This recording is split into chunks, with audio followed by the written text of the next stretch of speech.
Good morning, everyone. My name is Stephen Adams from Kingsbarn Real Estate Capital. I'm a first vice president, and alongside me I have Ken.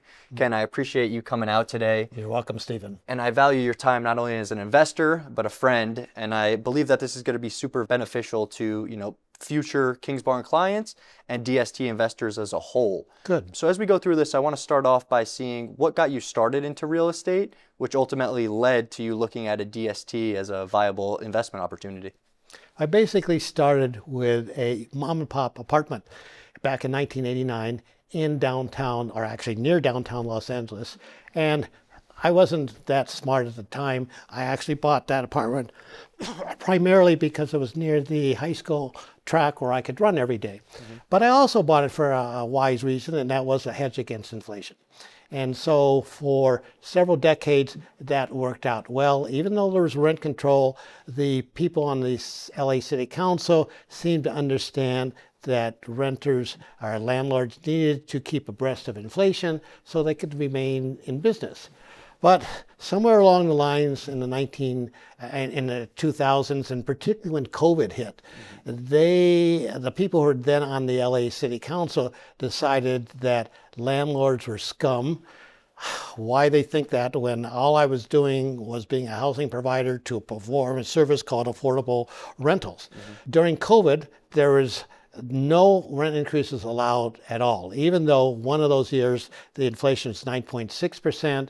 I estimate that my rates that I had to pay to plumbers were somewhere between 10 to 15%, and I'm charging or not being allowed to charge anything. Well, when you have a 15% gap, say, or even a smaller gap like 10%, I'm losing 10% of my investment every year. Well, it seemed like the handwriting was on the wall. And then when inflation, when COVID ended, they gave us a very modest increase, like 4%, which was nothing for 3 years of not having any increases at all.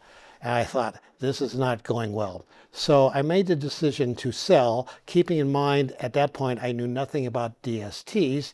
Back in 1989 when I bought the building, the industry didn't even exist. So how am I supposed to know? So I went on a cruise. And what am I going to do with this money? I'm going to have to pay capital gains. And so I sat down during the cruise, for much of the cruise, and I said, okay, what are some good investments that would yield interest and dividends like AT&T, Verizon, Microsoft? And lo and behold, it didn't pencil out. It didn't provide me the income that I needed. So now I'm in deep trouble. But I'm also in deep trouble because if I keep my investment in the apartment building, it's going to go down to zero over time, and maybe only 10 or 12 years. And I didn't like that future either.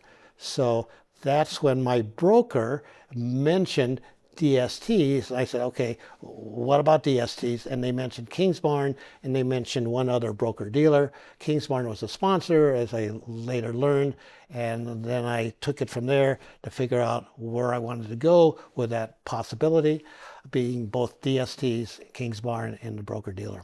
Perfect. So now that you know the DST, the Delaware Statutory Trust, exist, how did you begin to do your due diligence? Well, I knew almost nothing. In fact, I didn't even know what the D and the S and the T stood for. So I had to memorize that. But because there's also Wyoming Statutory Trust as well.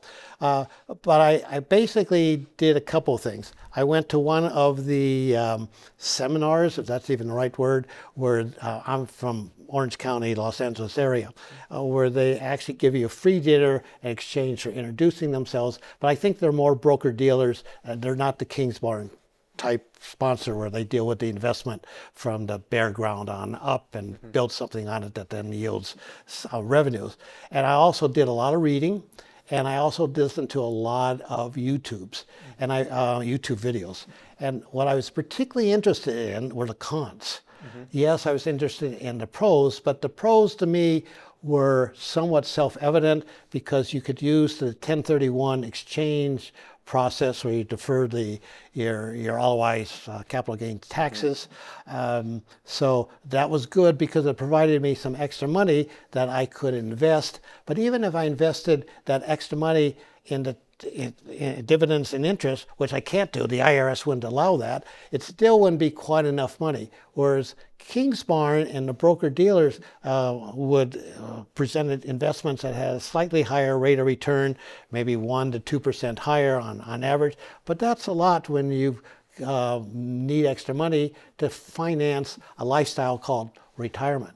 So that was primarily what I did, was just as quickly as I could become familiar with the industry to the point that then I could talk intelligently with people like you to see what you had to offer. Perfect. And now you know that Kingsbarn exists and other DST sponsors. So you did your beginning level of due diligence. You knew what the Delaware Statutory Trust was. Now, what did you care about when evaluating different sponsors, syndicators, and broker-dealers? Well, the most important thing was to realize that you're an orange and the broker-dealers are an apple. Nothing wrong with apples, nothing wrong with oranges, but they're two different fruits of that you can both benefit from. And Kingsbarn was important to me because you were very familiar with the asset, because you had to choose the bare ground to start construction on. You had to choose the type of industry you wanted to be in. In this case, for me, it was a truck stop. And then you actually had to go through the permitting process. So you knew the investment intimately. Now, whether or not you had integrity or not, I didn't know that at the time. And then broker-dealers, they didn't know their investment as intimately, but they still had a wide range of choices. In fact, they had a wider range than Kingsbarn had, but that doesn't necessarily mean it's better, just like an apple isn't necessarily better than an orange or vice versa. So I chose those two avenues to continue exploring. Now, what were the main things you were skeptical about going from hands-on ownership in apartments to a structure like the DST? Well, it wasn't really a matter of being skeptical. It was a matter of I had no choice. When you see a city council that has chosen to destroy the entire residential industry, all the moms and pops, as well as even the corporations, because they have to abide by the rent control rules as well. And they are now only allowing 3%. What if inflation is 5% or 8%? That's not unusual in the last 25 years. And so it's death by 1,000 cuts. So I had no choice. So it's sort of like having to walk into a dark room, but you know you have to. And you were one of the early investors in our Travel Centers of America. We've since then done 16 of those. They've all performed exactly as advertised. We're working with That's great. I didn't know that. We're working with the #1 franchisee, Las Vegas Petroleum, who's Yes. the tenant, brand new leases, annual increases. And you actually took the time to go out and visit the property. Well, I had no choice. So what motivated You know why? My gosh, because when I took a look at, as part of my due diligence, I thought, oh, let me look at this property on Google Maps. And there was nothing there, just a bare plot of land. But fortunately for Kingsbarn, and fortunately for me as well, I had looked at my own property on Google's map and saw that the garage door that was currently there, that I'd replaced 2 years ago or so, did not show my new garage door. It showed my old garage door. So I put two and two together. I thought, this must be an old map that they took prior to any construction that Kingsbarn had made on this bare plot of land in Louisiana. So I gave you the benefit of the doubt. And of course you nodded, yes, that's the truth. But I said, look, that probably is the truth, but I could never forgive myself if I didn't actually go out and kick the tires that are supposed to be there, because trucks are now stopping there.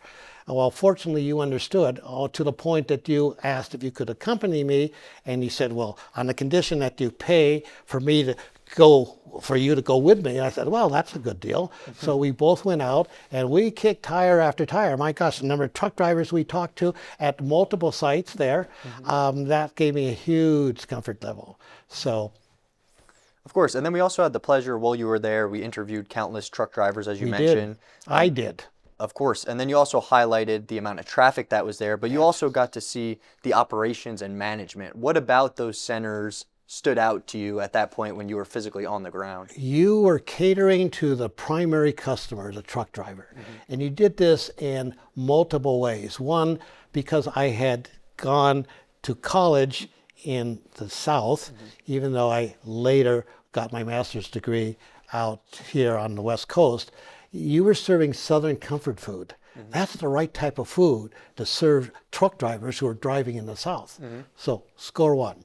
And second, you had a fairly large section of basic parts for trucks. So if the trucks needed some extra oil or even a battery, you had those parts there for the truck drivers then to quickly insert into their truck, into the motor of their truck, and then keep on driving. So you were, and then also you had the basic snacks, and you had a significant number of different types of snacks. You were setting up a place for alcohol. You're also setting up in wine for the truck drivers, and you also had showers. My gosh, you are catering to your customer. That was impressive. Thank you. And then, so you ultimately decided to diversify across different, DST sponsors, syndicators. I wouldn't have done that. Knowing what I know now, I wouldn't have done that. So what were the main things that you noticed working with Kingsbarn versus other DST syndicators, broker-dealers? Well, I never worked with any other syndicators because remember my broker who recommended, he didn't actually recommend it, he referred you because he had heard of you, but actually hadn't had very much interaction with you because the industry is still new. A lot of people, it's only less than 25 years old. But he had mentioned you, and he mentioned a particular broker dealer, and so I went with you two because that's all I knew at the time. And I really didn't come across any videos, I don't want to mention names, that I really felt impressed with enough to want to then call them or contact them. They all seem to be pushing their particular product, where all I was interested in is just learning about the pros and cons of DSTs. So I went with you two and spent a lot of time with both of you to understand who you were, what type of investments you had, and perhaps more importantly, or as importantly, is the level of integrity that you offered, and the broker-dealer as well. And one of the ways I did that was asking for referrals, and fortunately, both of you offered referrals, and I ended up diversifying because I still didn't have enough time to actually make my decision. Because one of the problems, it's a good problem, but still a problem nevertheless for anybody who might want to invest in a DST, is when a company like Kingsbarn brings out a great product. Because it's a great product, it goes quickly. So you have to really be able to make the assessment, do I really want to invest in this industry called truck stops? And then make that decision. So I had a limited amount of time, both on the broker-dealer side and on the sponsor side, the direct sponsor side, to make my investment. Unfortunately, at least on the Kingsbarn side, I've been very happy. Ken, so what separates a strong sponsor broker-dealer versus a weaker one, in your opinion? I would say two things. One is the asset you bring to the marketplace for people like me to invest in.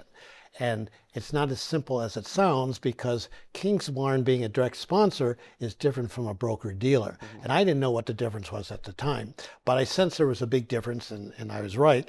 You actually bring to birth this asset called bare land into a revenue generating idea, in this case called a truck stop, and you actually then build the truck stop at a particular location in a certain way that's going to appeal to your main customer, and then you directly market that to people like me. Whereas a broker-dealer, it's kind of a cautionary tale. They have maybe a wider breadth of industry types, but they don't know as much about their product. So that's one point. The other point is integrity, because broker-dealers have their place, but so does a direct sponsor.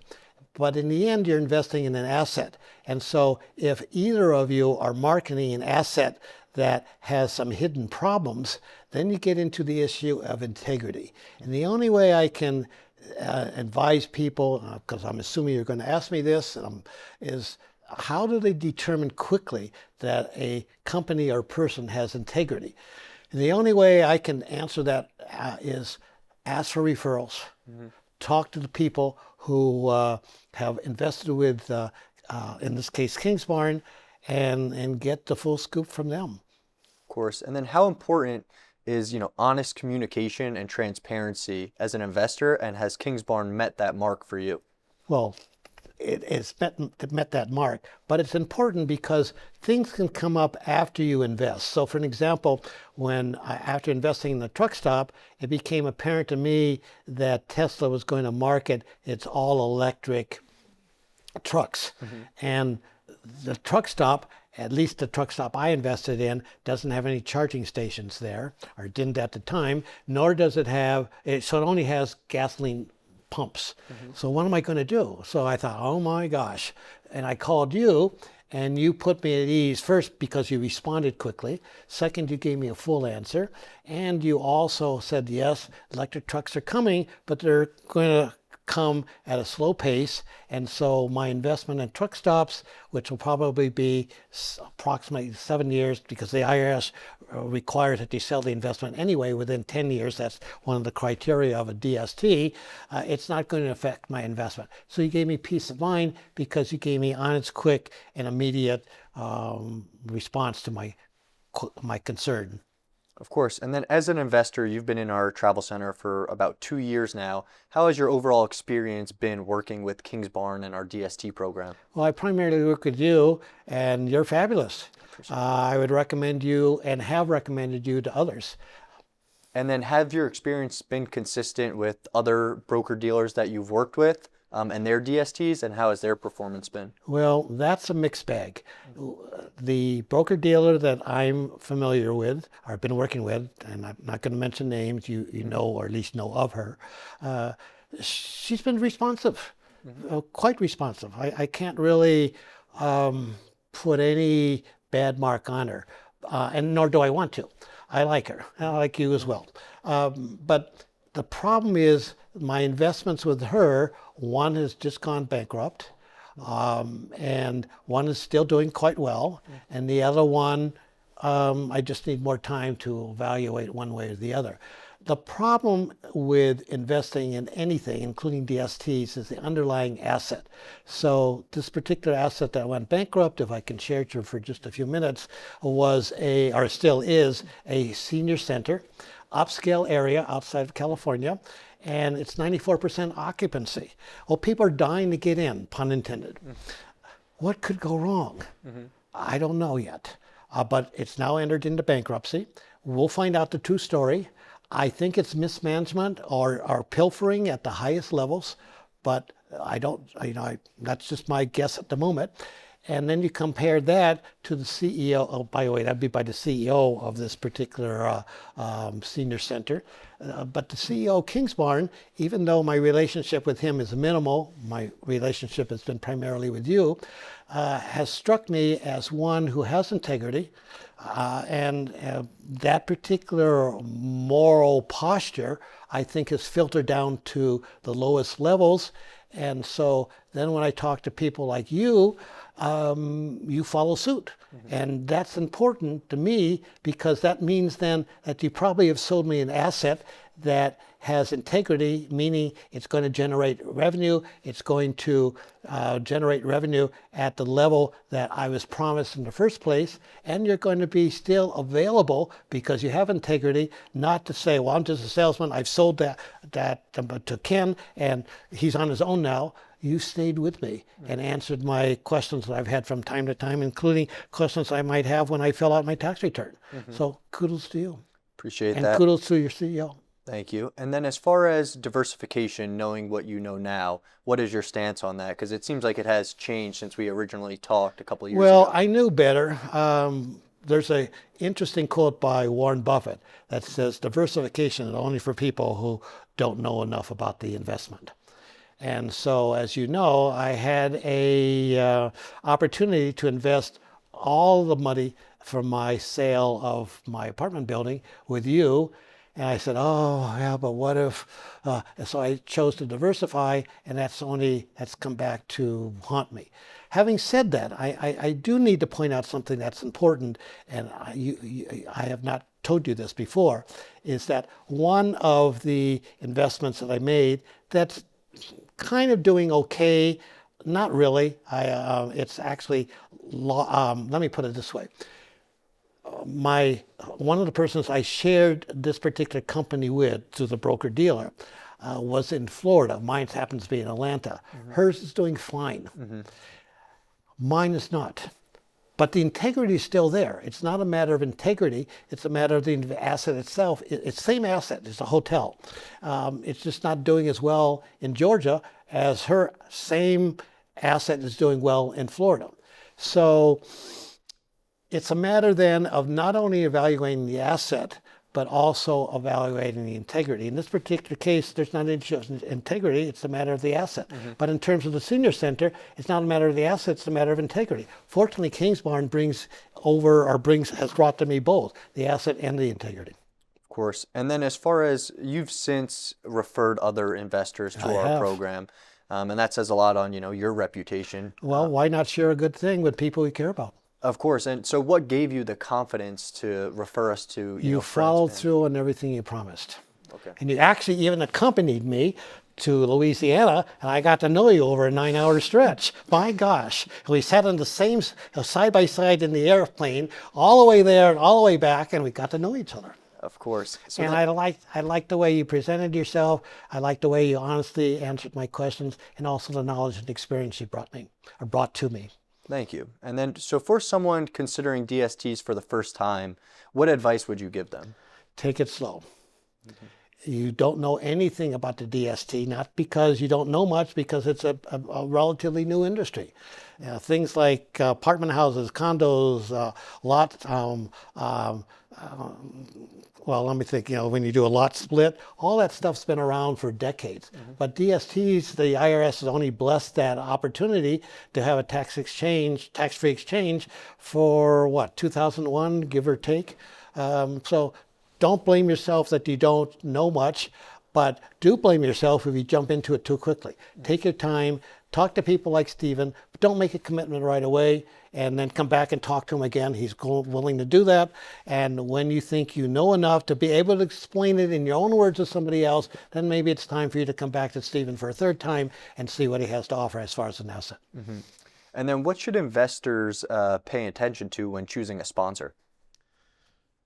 The asset that they have, because not all sponsors only have a limited number of assets, but they know those assets intimately, and if they have integrity, that might be the best route to go. But broker-dealers also have, just because they have a wide breadth of assets doesn't mean that they're all bad. Some of them are good. It's just more difficult to pick out the gem or the needle in the haystack. Of course. And then is there anything through this process that you learned, you've been an investor for a couple of years now, that you wish you knew earlier? Well, I'd pay more attention to Warren Buffett and not be so intent on diversifying. And I would visit all the sites. So had I gone to investigate on site this particular hotel, even though I feel there's integrity all the way throughout, I would have immediately noticed there's too much competition. Yep. But had I gone to the senior center in another state outside of California, I wouldn't have known that. I wouldn't have known that there's lack of integrity at the highest levels within the organization. But at least visiting the site gives you a lot of information. So for an example, when I visited the site in Louisiana, my gosh, there was another truck stop just 3 miles away. That really just, oh my gosh, I was in a state of dismay. But you were willing, maybe a little bit unwilling, but you were still willing to come along with me, and we went to this other truck stop as well as the truck stop I was considering investing, and I buttonholed the the truck drivers at both of the stops, and I basically asked them a fundamental question. There's 2 truck stops within 3 miles. Isn't that overkill? And they gave me every one of the truck drivers gave me a very interesting response. Oh no, we need more. Oh my gosh. But you were willing to accommodate me. That was important to me. Of course. And then to close out, just sum up your overall experience working with Kingsbarn and us as a DST sponsor. What can I say? It's positive. I wouldn't be here if I didn't feel that I wanted to share further that Kingsbarn is a direct sponsor that is worthy of your consideration, depending on the asset they might have at the time. Ken, well, I appreciate your time. You're welcome. It's been a pleasure, and I hope to do more business in the future. Well, that's my pleasure, and I would like to do that. Thank you.